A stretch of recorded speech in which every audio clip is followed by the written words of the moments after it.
Can you actually believe that I am now in my second year as a dialysis nurse here in the US? That means I am 1 year down from my 3 years contract as an immigrant nurse. 2 years to go. I can say a lot of things have already happened. I've transferred not just to a different clinic, but to an entirely different state. I only did a year in my former clinic. I did not buy out, but just transferred. In the company that I work in, you can actually do this and have the option to transfer as soon as you reach 6 months. But I will not be talking about that because this video will be about the annual rate of a chronic dialysis nurse here in the US.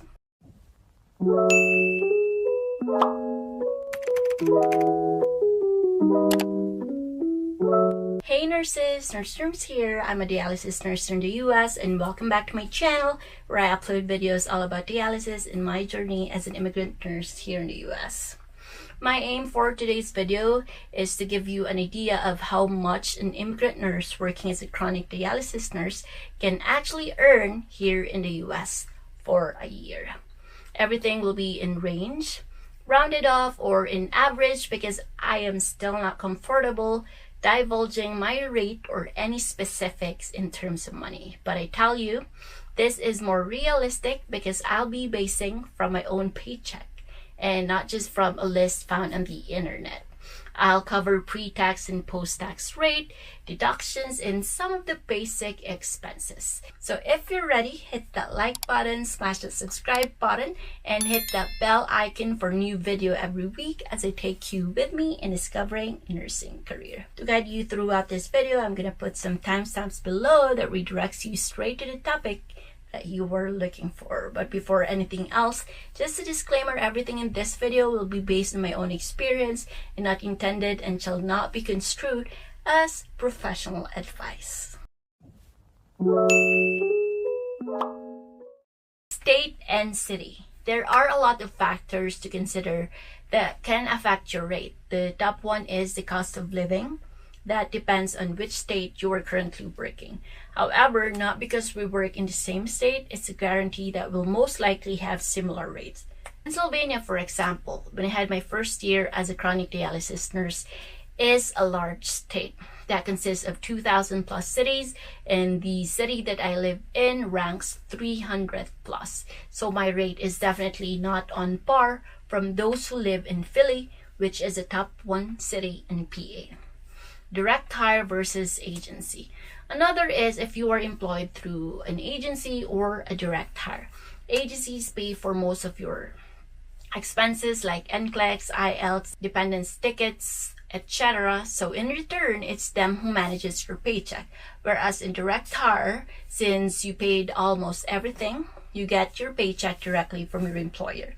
I am a direct hire. Acute versus chronic. Chronic dialysis nurses work in a clinic while acute dialysis nurses work in the hospital. Expectedly, the hospital rate is higher than the clinic rate. Experience versus inexperience. I am not sure about this, but when I had my interview way back in 2017, I had 2 years experience. I actually mentioned this here, especially the rate, so go and check it out. Once I arrived here, it increased even more since I already had 7 years of experience. I started as an experienced or proficient RN in the clinical ladder. However, I am also not entirely sure if agencies in the Philippines now accept nurses with no dialysis experience. So if you do know, please share in the comment below. Immigrant or global nurse versus local applicant. This is probably the same with agency versus direct hire, so do correct me if I'm wrong. Immigrants, or we are also known as global nurses, might have lower rates since the company paid to bring us here compared to those who applied in the US already. There are still more to consider, but the ones I've mentioned are the basic ones. So my annual earnings in PA as a direct hire experienced chronic dialysis global nurse is around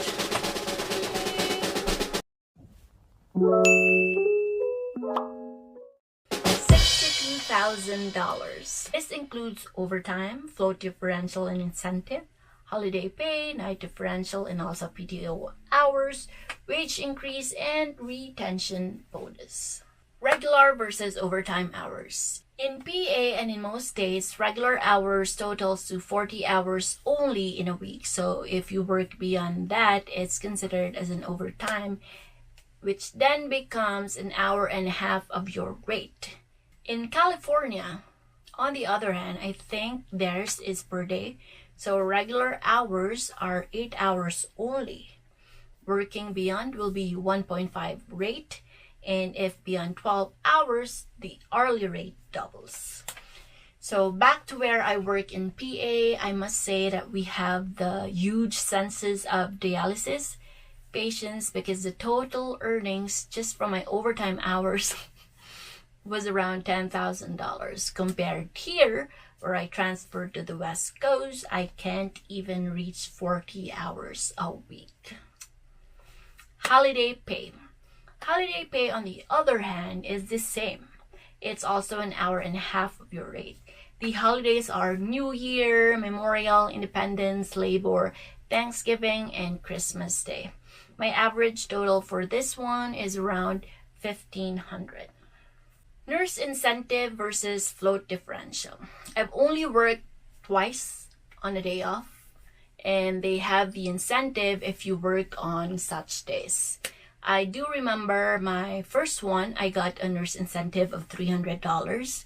The second, on the other hand, I only got $200.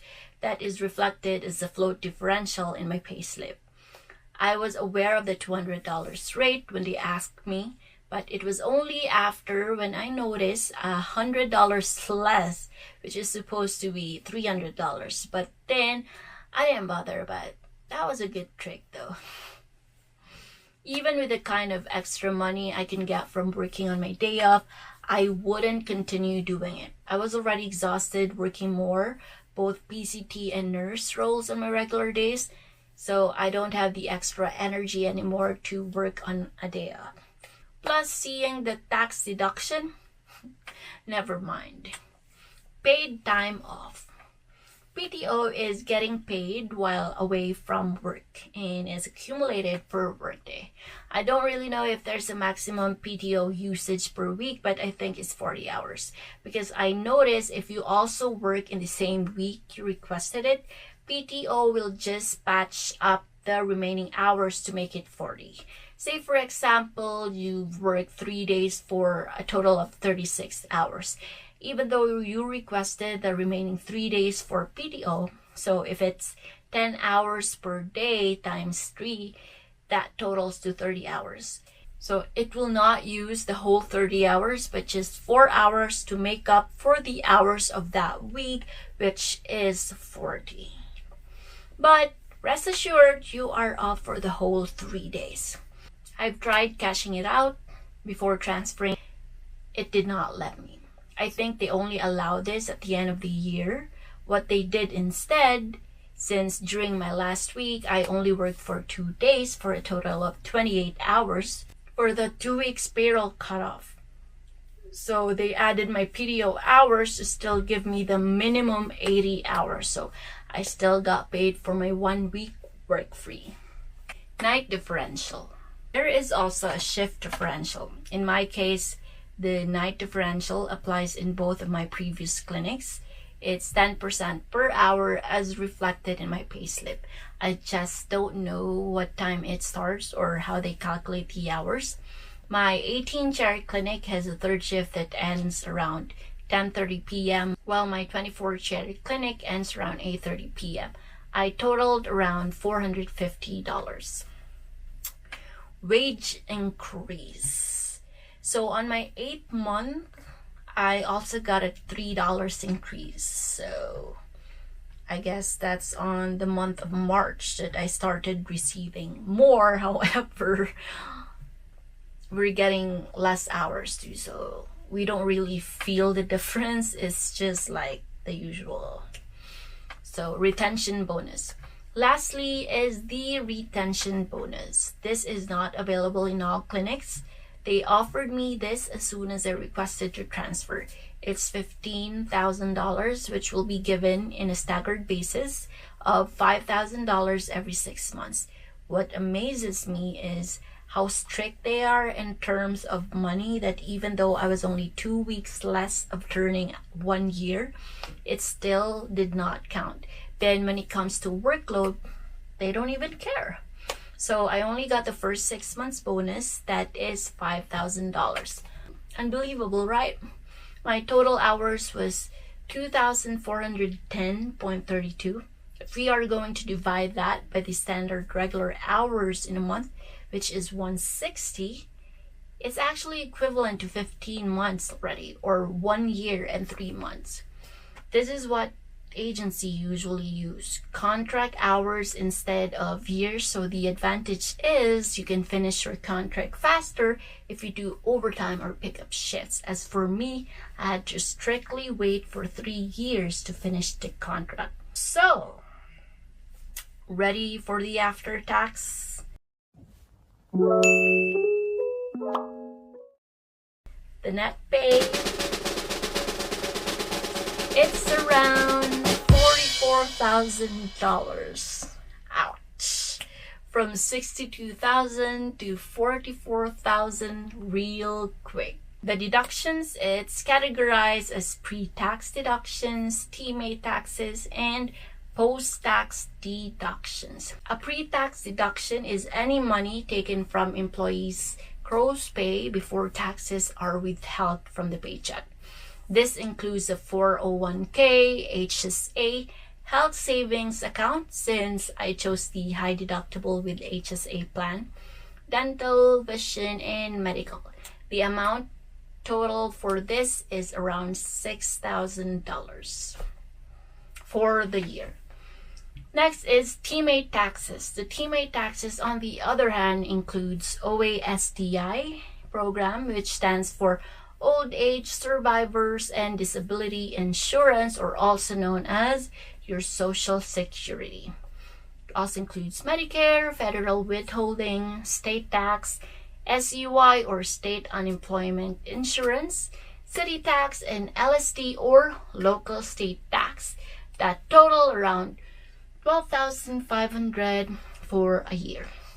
In the state where I am now, I only have the Social Security, Medicare, and federal withholding. Plus, each has lesser dollar deductions than in PA. Post-tax deduction. Post-tax deductions include accident coverage, critical illness, hospital care, identity theft, whole life insurance. Mine was just a total of around $300. From what I've understood, the taxes are already paid. So whenever you use this or withdraw, it's already tax-free. Compared to the pre-tax, it's raw money.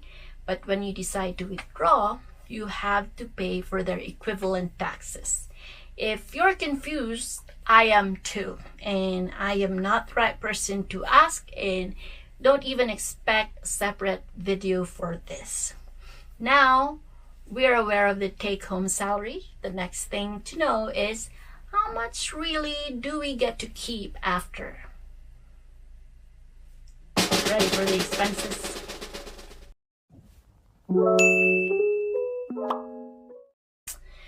Expenses.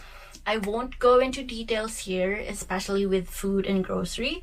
I'll just go straight to the top 3, which is the monthly rent, acute loan, and car insurance. So monthly rent is $1,750.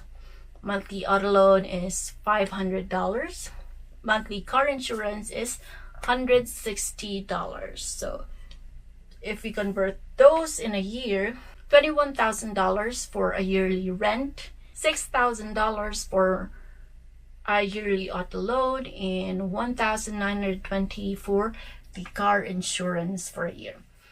So if we'll sum up everything, we'll come up with $29,000. Subtract it from the annual net pay of $44,000, we can keep $15,000 for a year. And you still have to set aside for food, grocery, utilities, and clothing for that remaining budget.